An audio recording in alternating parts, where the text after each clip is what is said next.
Mtazamaji wa PMTV Tanzania, uhali gani? Karibu katika update za PMTV. Tunakujuza yale ambayo yanatokea sehemu mbalimbali za Tanzania, nje ya Tanzania pia.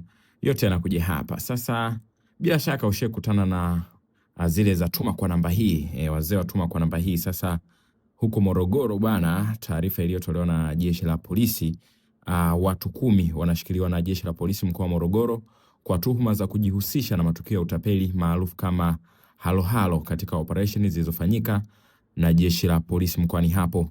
Katika operesheni zilizofanyika kitongoji cha Magoha, kata ya Rumemo, tarafa ya Ifakara, wilaya ya Kilombero, watuhumiwa 7 walikamatwa wakiwa na laini 110 za mitandao mbalimbali ya simu yenye usajili wa majina tofauti na utambulisho wao. Watuhumiwa walikamatwa wakiwa kwenye harakati za kufanya utapeli sehemu mbalimbali za nchi kwa njia ya ulaghai.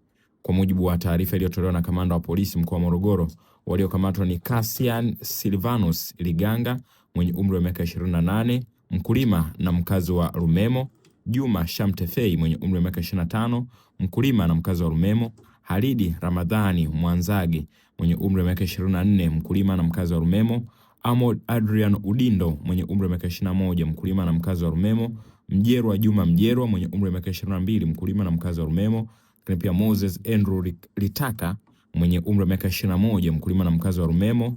Pia yupo Michael Simon Mboga mwenye umri wa miaka 22, mkulima na mkazi wa Rumemo.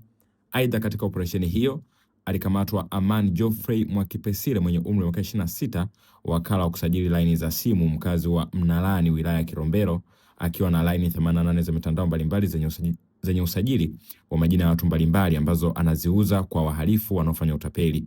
Watuhumiwa wengine ni Patrick Geoffrey mwenye umri wa 22, mkulima na mkazi wa Mlabani, na Fredrick Thomas Ngwasi Chepe huyu mwenye umri wa miaka 32, mkazi wa Mlabani, ambao walikuwa wakitafutwa kwa matukio mbalimbali ya utapeli kwa njia ya simu na kufanikiwa kuiba zaidi ya shilingi milioni 12 huko eneo la Mbagara, Dar es Salaam.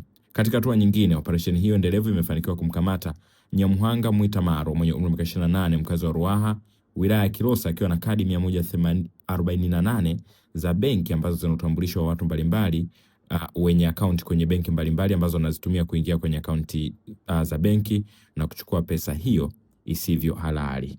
Hiyo ni taarifa ya jeshi la polisi kutoka Morogoro. Wazee wa tuma kwa namba hii wale wamenaswa hao. Nini maoni yako? Shiriki nasi kwenye comment hapo.